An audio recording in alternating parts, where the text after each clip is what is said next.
Sasa kazi yake ni hii pesa umeona 1.3 trillion wametoa, wameweka kwa magunia na makontainer. Kazi yao ni kuhonga watu, lakini mimi pale nikatangaza tufungue hoteli. Kwa sababu mimi ni kiongozi, ninajua mambo ya pesa vile naendanga. Naambia tumefungua hoteli. Hii mali ya hii mtu mchukue tu. Kule. Siku ya kufunga hoteli nitatangaza. Na pale kwetu sisi ni experts ya kufungua hoteli na we are experts. Sasa nimeona juzi kumechomeka moto hapo Kiambu. Ametumana shilingi milioni 8. Karambe kidogo tu. Sasa Wakikuyu pale kwa sababu wamechanuka, wameanza kuimba wimbo pale. Tusonge na kasongo. Sasa watu yake wamechukua video wamemtumia. Alikuwa anacheka sana, anasema mambo iko sawa sawa. Sasa kauibo kidogo tu is costing him 8 million. 8 million. Ndio watu tu waseme ndio milioni 8. By the time akizunguka hiyo mlima hata kuwa hata na shilingi 10 mbaki kwa mfuko.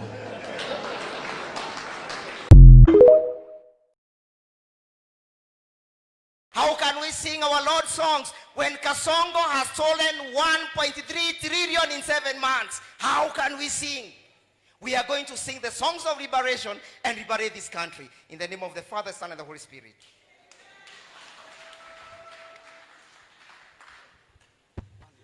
God is good. Kwa majina, mimi najulikana kama wakili Kala. I'm the immediate former CAS in the Ministry of Labor. Kenya Treasury ni ATM. Na mwenye hiyo ATM card ni ule mwenye tunaambiwa ako na container imejazwa pesa mahali. God, when can that container just catch fire? Hiyo pesa haiko kwa economy. It's not rotating. 1.3 million. Sorry, trillion. Na iko mtu huko anatembea akisema I give to God.